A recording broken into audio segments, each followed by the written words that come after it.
अस्सलाम वालेकुम everyone, I hope you will be fine. Last lecture में हमने यूरोप के पेनिनसुलास को डिस्कस किया था। आज के इस लेक्चर में हम यूरोप के आइलैंड डिस्कस करेंगे। लेक्चर स्टार्ट करने से पहले एक अनाउंसमेंट है। जो बच्चे हमारे नोट्स चाहते हैं या मॉक टेस्ट के अंदर पार्टिसिपेट करना चाह रहे हैं या प्रिपरेशन क्लासेस को ज्वाइन करना चाह रहे हैं, वो इस नंबर पे एडमिन से राब्ता कर सकते हैं। ये एडमिन का नंबर जो है वो यहाँ पर गिवन है। तो आज हम आइलैंड ऑफ यूरोप को डिस्कस कर रहे हैं। आइलैंड होता क्या है? आइलैंड जो है is a land mass covered by water from all side. एक ऐसा लैंड मास होता है जो तमाम साइड से पानी से घिरा हुआ होता है। लाइक ये आइसलैंड आपको पीछे नजर आ रहा है, ये क्या है? ये एक आइलैंड है। कौन कौन से आइलैंड है जी? लार्जर आइलैंड भी हैं और स्मॉलर आइलैंड भी हैं। कुछ लार्जर आइलैंड कौन कौन से हैं जी? सबसे पहले उसने बताया कि यहाँ पर ग्रेट ब्रिटेन है। ये ग्रेट ब्रिटेन है, ये वाला। इंग्लैंड है, इसमें स्कॉटलैंड और वेल्स आ जाता है। इंग्लैंड, स्कॉटलैंड और वेल्स। इसके बाद इसने बताया है कि यहाँ पर आयरलैंड भी मौजूद है। ये वाला, ये आयरलैंड है, ये सारा। उसके बाद उसने बताया यहाँ पे आइसलैंड है। ये आइसलैंड आपको सेपरेटली अलग से नजर आएगा। ऊपर यूरोप में ऊपर देखेंगे आप तो आपको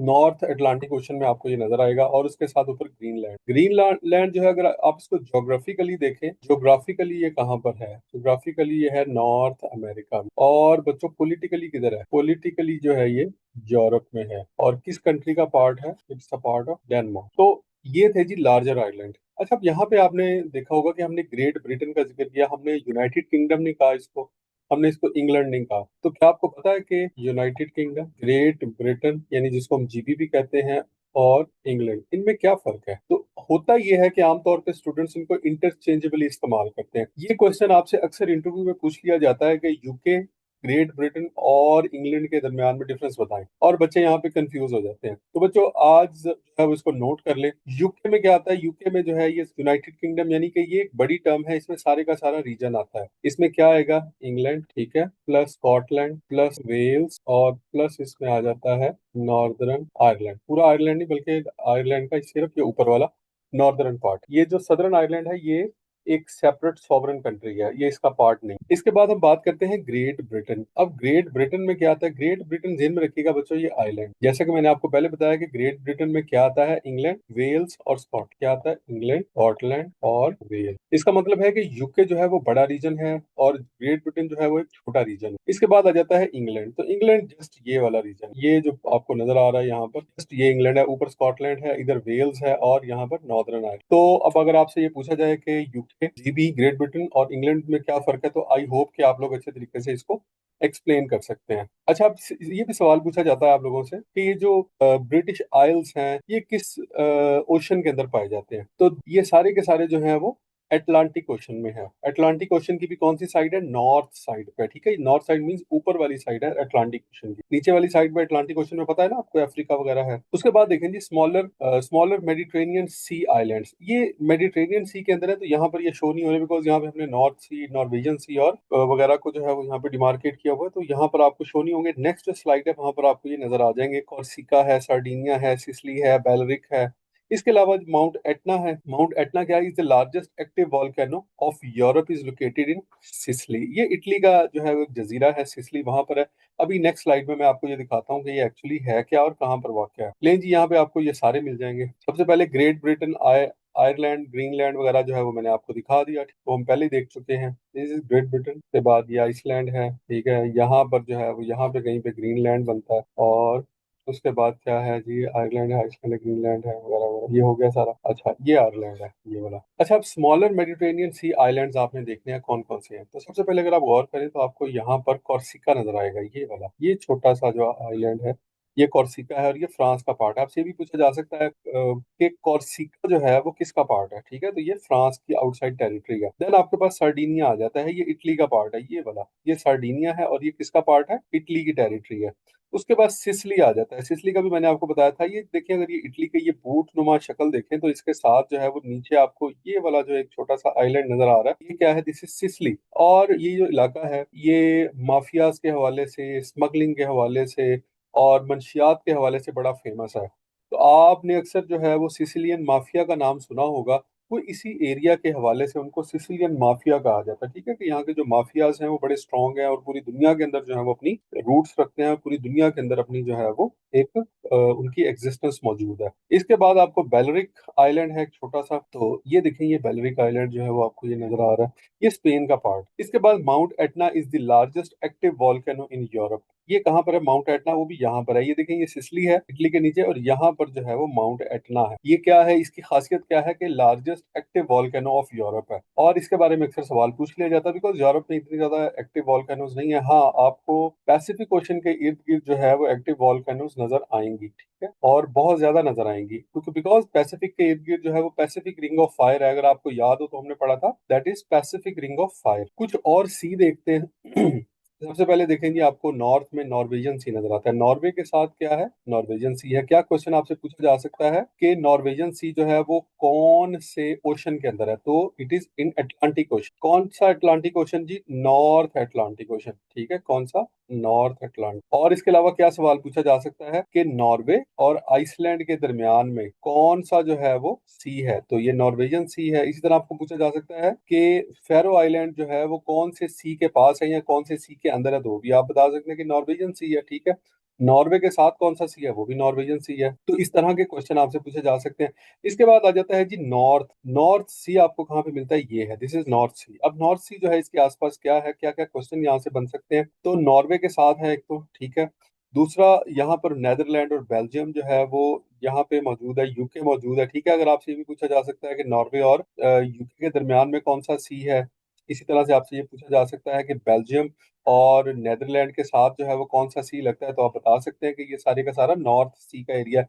स्वीडन के साथ जो है वेस्टर्न साइड पे कौन सा सी लगता है? स्वीडन की वेस्टर्न साइड पे नॉर्थ सी है, ईस्टर्न साइड पे बाल्टिक सी है। तो ये इस तरह से भी आपसे सवाल पूछा जा सकता है। तो अगर आपने इसको अच्छी तरह देख लिया, उसके राइट लेफ्ट आपके ईस्ट वेस्ट आपको पता चल गया क्या कुछ है, तो इजीली आप आंसर कर सकते हैं। उसके बाद आ जाता है जी व्हाइट। व्हाइट सी जो है ये ऊपर है, ये आपको नजर आ रहा है, ये मार्जिनल सी है, एक आर्कटिक ओशन का मार्जिनल सी है, ठीक है। यहाँ पर आपसे ये सवाल पूछा जा सकता है कि white sea is located in which country, ठीक है, या नियर विच कंट्री और बॉर्डरिंग विच कंट्री। तो किस कंट्री के साथ है? ये रशिया है, ये यूरोपियन रशिया है। ये सारे का सारा जो है वो इसी के साथ ही है। ये सवाल भी आपसे पूछा जा सकता है, ठीक है। देन इसके बाद आपसे बाल्टिक सी का पूछा जा सकता है। आपने बाल्टिक कंट्रीज का सुना होगा, एस्टोनिया है, लेटविया है, लिथुआनिया। इन कंट्रीज से आपसे अक्सर सवाल ये पूछा जा सकता है कि जी बाल्टिक स्टेट्स का बताएं या बाल्टिक कंट्रीज का बताएं।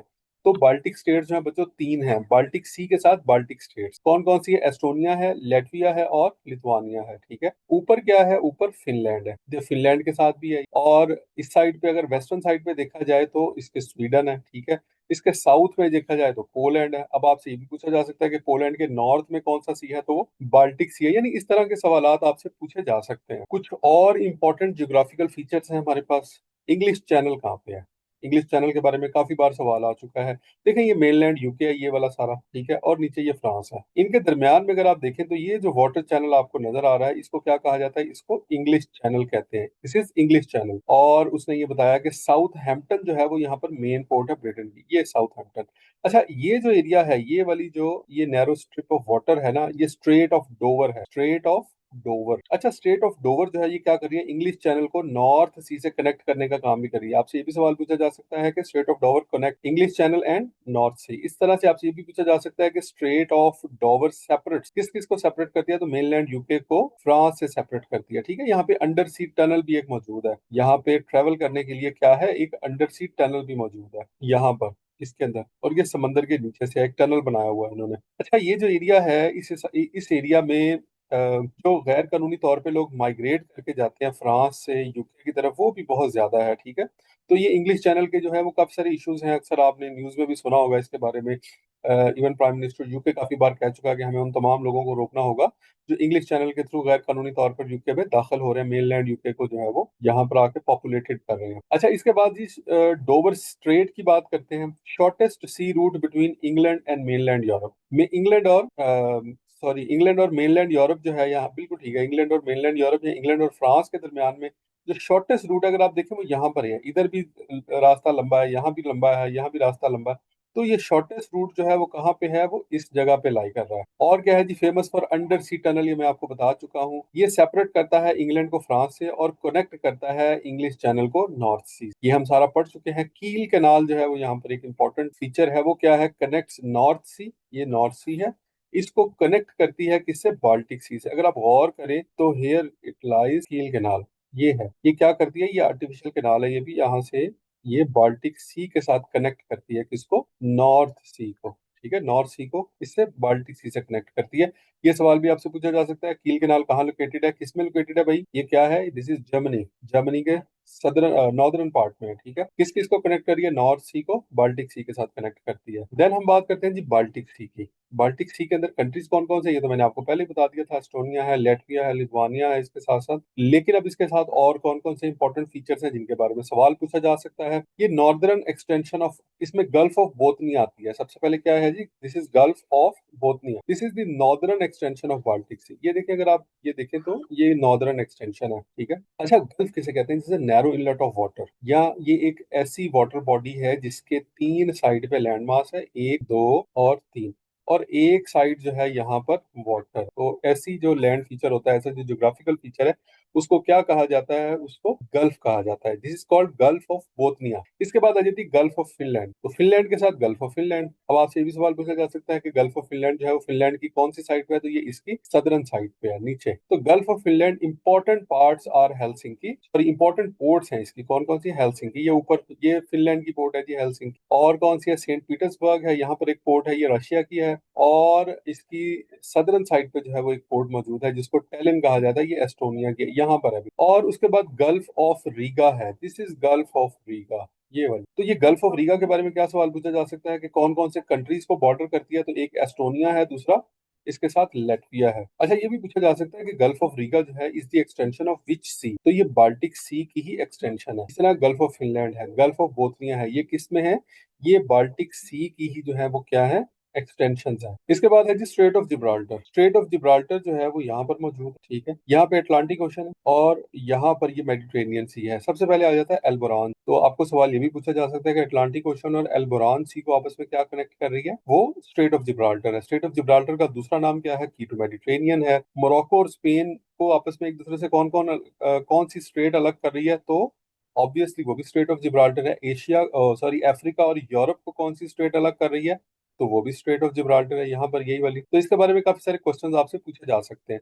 उससे आगे आ जाएं जी, यहाँ पे बेलरिक आइलैंड है, ये हमने पढ़ लिया था। ठीक है, बेलरिक सी है। ठीक है, ये बेलरिक सी है। तो कॉर्सिका और सार्डिनिया जो है इनके और स्पेन के या मेनलैंड यूरोप के दरमियान में जो है वो सी जो है स्पेन के साथ बेलरिक सी। ठीक है, और लेगोरियन सी कहाँ पे है, इटली के नॉर्थ वेस्ट में, इटली के नॉर्थ वेस्टर्न साइड अगर देखी जाए तो वहां पे लिगोरियन सी है। इसी तरह से ट्राइनियन सी है, ये भी इटली का एक मार्जिनल सी है, इस इटली की वेस्टर्न साइड पे है, सिसिली के नॉर्थ में है और मेनलैंड इटली की वेस्टर्न साइड पे है। और इसके अलावा क्या है, अच्छा मेनलैंड यूरोप या बाल्कान पेनिनसुला जो है और उसके और इटालियन पेनिनसुला को कौन सेपरेट करता है, वो एड्रियाटिक सी है। ये भी सवाल आपसे पूछा जा सकता है। आइनियन सी जो है वो कहाँ पे है, ग्रीस और इटालियन पेनिनसुला के दरमियान, इसको क्या कहा जाता है, इसको आइनियन सी कहा जाता है। एजियन सी जो है वो किसके दरमियान में है, वो टर्की, ये सारा टर्की और ग्रीस के दरमियान में, टर्की और ग्रीस के दरमियान में कौन सा सी है, एजियन सी है। इसके सी ऑफ क्रीट जो है वो यहाँ पे पाया जाता है। ठीक है, ये टर्की के किस साइड पे है, ये साउथ वेस्टर्न साइड पे है, टर्की की साउथ वेस्टर्न साइड पे। और ये सारे के सारे सी जो है वो कहाँ पर हैं, ये एक्सटेंशन है मेडिटेरेनियन सी की ही। और इसके अलावा जो है वो साइप्रस आपको यहाँ पे नजर आ रहा है छोटा सा, और इसके अलावा ये नीचे जो है वो स्विस कैनाल है। ठीक है, इसके बारे में हम काफी पढ़ चुके हैं। इसके अलावा कोई यहाँ पर और काबिल जिक्र चीज नहीं है। हाँ यहाँ पे आप ये देख लें, ये डार्डिनल स्ट्रेट, ये बॉस्फोरस स्ट्रेट है, इसको आगे हम बड़ी डिटेल के साथ डिस्कस करेंगे। ये सी ऑफ एजोव है, स्ट्रेट ऑफ कर्च है यहाँ पर। ठीक है, ब्लैक सी को सी ऑफ एजोव से मिलाने वाली कौन सी है, स्ट्रेट ऑफ कर्च है। ये भी सवाल पूछा जा सकता है आपसे। बॉस्फोरस स्ट्रेट जो है वो क्या करती है, बॉस्फोरस स्ट्रेट कनेक्ट करती है सी ऑफ मरमरा को किससे, ब्लैक सी से। ये भी सवाल अक्सर बहुत दफा पूछा जा चुका है। इसी तरह से डार्डिनल स्ट्रेट क्या करती है, एजन सी को सी ऑफ मरमरा से कनेक्ट करती है, एजन सी को सी ऑफ मरमरा से कनेक्ट करती है। ये आपने पढ़ा तो बहुत बार होगा, लेकिन इसको आप जो है वो इसकी प्लेसमेंट भी देख लें। स्ट्रेट ऑफ जिब्राल्टर के बारे में देख लें थोड़ा सा, कौन कौन से क्वेश्चंस यहाँ से बनते हैं। Connect Atlantic ocean to the Mediterranean sea, Atlantic ocean और मेडिटेरेनियन सी के कनेक्शन का काम क्या करती है strait of Gibraltar. Separate Iberian peninsula यानी यूरोप में है, और उसको मोरक्को यानी अफ्रीका से, ये मोरक्को को स्पेन से यानी आइबेरियन पेनिनसुला से क्या करती है, सेपरेट करने का काम करती है, और नोन एज की टू मेडिटेरेनियन। ये मैं आपको पहले भी बता चुका हूँ कि ये क्या है, this is key to Mediterranean, this is strait of Gibraltar. अच्छा, स्ट्रेट ऑफ जिब्राल्टर से रिलेटेड आपसे क्वेश्चन है कि इस्लामी दौर का एक वाकया है स्ट्रेट ऑफ जिब्राल्टर के साथ, उसका ताल्लुक है, तो वो आपने मुझे बताना है कि स्ट्रेट ऑफ जिब्राल्टर के साथ कौन सा वो वाकया जो है वो मंसूबा है, वो बहुत फेमस है। आपकी आपकी अक्सर बच्चों की ने जो है वो अपनी सिलेबस की बुक्स में भी पढ़ा होगा, स्ट्रेट ऑफ जिब्राल्टर। ले जी, ब्लैक सी के बारे में थोड़ी सी बात करते हैं। Strait of Kerch joins Black Sea and Sea of Azov. Strait of Kerch, ये देखें, अगर आप ये देखें तो मैं आपको बताया था कि यहाँ पर स्ट्रेट ऑफ कर्च मौजूद है, जो कि ब्लैक सी को सी ऑफ एजोव से करती है कनेक्ट। ये सवाल आपसे पूछा जा सकता है, ठीक है, और ये भी पूछा जा सकता है कि स्ट्रेट ऑफ कर्च जो है वो कहाँ पर वाक़ है, तो ये मेन लैंड जो रशिया है उसकी वेस्टर्न साइड पे है। सी ऑफ एजोव के साथ है, ब्लैक जो है वो नॉर्दर्न साइड पे है। अच्छा, बॉस्पोरस स्ट्रेट, ये हमने पहले भी देखा था, मैंने आपको बताया था कि मैं आपको नेक्स्ट स्लाइड में ये बताऊंगा। बॉस्पोरस स्ट्रेट कनेक्ट करती है सी ऑफ मरमरा विद ब्लैक सी। देखिए, ये है बॉस्पोरस स्ट्रेट, ये है सी ऑफ मरमरा, ये जो आपको वाटर बॉडी नजर आ रही है this is Sea of Marmara. Black Sea को जो है वो सी ऑफ मरमरा से कनेक्ट करने का काम क्या करती है, बॉस्पोरस स्ट्रेट। इसी तरह से Bosporus straight separate Asian Turkey and European Turkey. अगर आप ये देखें तो ये जो रीजन आपको नजर आ रहा है, this is Asian, sorry African Turkey, sorry European Turkey, ये वो वाला पार्ट है टर्की का जो कि यूरोप में है, ठीक है, सिर्फ इतना सा ही पार्ट है, बाकी सारे का सारा जो इसका पार्ट है वो कहाँ पर है, वो एशिया के अंदर है। टर्की को इसी हवाले से जो है वो क्या कहा जाता है, सिक मैन ऑफ यूरोप कहा जाता है, क्योंकि ये सारे का सारा यूरोप में दाखिल नहीं है, और दूसरा ये है कि यूरोप की तरह, बाकी यूरोप की तरह इतना डेवलप भी नहीं है। अच्छा, बॉस्पोरस स्ट्रेट की बात करते हैं, ये हम पहले पढ़ चुके हैं, बल्कि बॉस्पोरस स्ट्रेट एंड डार्डिनल स्ट्रेट। अच्छा, डार्डिनल्स का भी पता लग गया आपको, डार्डिनल स्ट्रेट क्या कर रही है, ये यहाँ पर वाक़ है। मैं इसको जरा थोड़ा सा क्लियर कर दूं ताकि आपको पता लग जाए। This is Dardanelles strait, it connect Aegean Sea, ये एजेंसी ये वाला,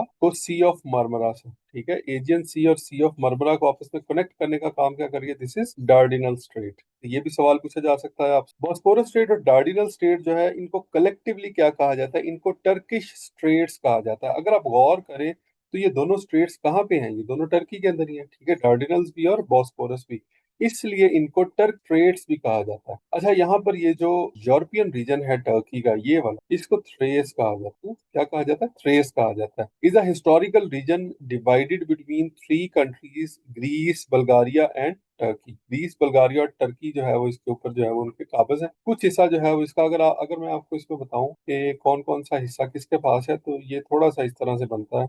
ये वाला जो पार्ट है ना, ये टर्की के पास है, ये पार्ट जो है वो बल्गारिया के पास है, ये पार्ट जो है वो ग्रीस के पास है, ये इस तरह से है। और डार्डिनल स्ट्रेट जो है वो मैं आपको पहले ही बता चुका हूँ कि क्या कर रही है, कहाँ पर लोकेटेड है। सीज ऑफ यूरोप को देख लें एक बार, नॉर्वेजन सी है, बेरेंट सी है, बेरेंट सी बहुत एक्सट्रीम, फिनलैंड के भी जो है वो एक्सट्रीम नॉर्थ में है, ठीक है, ये आर्कटिक ओशन के साथ जाके पड़ जाता है। इसी तरह से हमने नॉर्थ सी को देखा, ठीक है, उसके बाद इंग्लिश चैनल को हमने देखा, बे ऑफ बिस्कोय, अच्छा ये हमने नहीं देखा था, ये देख लें जरा, यहाँ पे कौन सा है, अगर अगर स्पेन से ऊपर देखें तो यहाँ पे आपको बे ऑफ बिस्कोय नजर आता है। बे क्या होती है, ब्रॉड इनलेट ऑफ वाटर होती है, ठीक है, ब्रॉड इनलेट ऑफ वाटर, और बाइट जो है वो इससे भी ज्यादा ब्रॉड होती है। तो largest bay in the world जो है वो आपने बताना है, ये हम पढ़ चुके हैं, largest bay in the world, तो यहाँ पे बे ऑफ बिस्कॉय है, ये फ्रांस, मेनलैंड फ्रांस की जो है वो और यहाँ पर ये इंडोरा छोटा सा कंट्री है, यहाँ पे पाया जा रहा है, ठीक है, ये स्पेन की नॉर्दर्न साइड पे, फ्रांस की वेस्टर्न साइड पे आती है।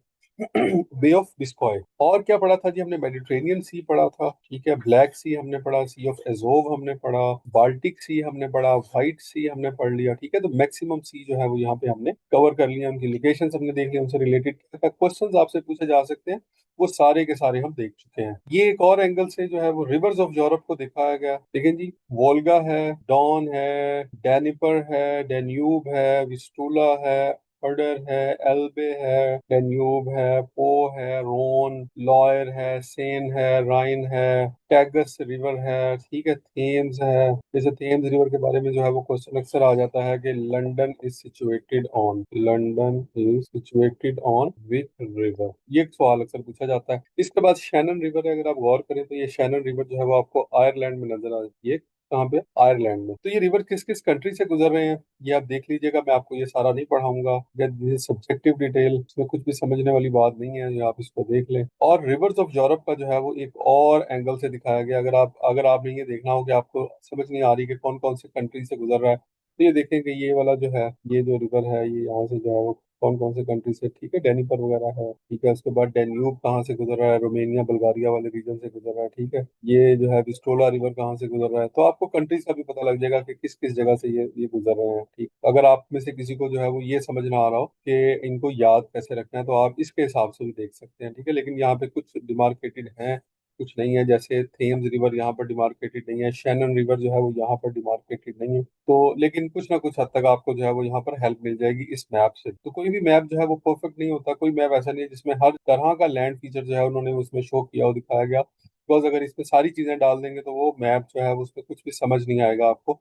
तो इसलिए जो है वो रिवर्स अलग दिखाए जाते हैं, माउंटेन रेंजेस अलग दिखाई जाती हैं, प्लेट्यू रीजन अलग से दिखाया जाता है। तो सारे के सारे जो ज्योग्राफिकल फीचर्स हैं वो सेपरेटली शो किए जाते हैं ताकि आप लोगों को इजीली अंडरस्टैंडिंग हो जाए। ले जी, this is all about the physical map of Europe. इसके साथ ही जो है वो हमारा यूरोप कंप्लीट हो गया है। इससे पहले हमने एशिया को कवर कर लिया है, ठीक है, और अब जो है वो ये आपका यूरोप भी कवर होगा। नेक्स्ट जो हमारा लेक्चर होगा उसके अंदर हम लोग अफ्रीका को डिस्कस करेंगे, देन नॉर्थ अमेरिका, उसके बाद हम डिस्कस करेंगे साउथ अमेरिका को, then Australia, Australia Oceania region है, और उसके बाद एंटार्क्टिका। इसके साथ ही जो है वो हमारा, इसके साथ ही हमारी वर्ल्ड ज्योग्राफी कंप्लीट हो जाएगी। और अगर आपने इतनी वर्ल्ड ज्योग्राफी पढ़ी हुई है तो आप वर्ल्ड ज्योग्राफी के अंदर जो है वो कोई भी क्वेश्चन आपके लिए मुश्किल नहीं होगा, आई एम श्योर। तो इसके साथ ही आज का लेक्चर फिनिश करते हैं। जिन बच्चों ने हमें ज्वाइन करना है वो इस नंबर पे एडमिन से रब्ता कर सकते हैं। Wish you all the best. अल्लाह हाफ़िज़।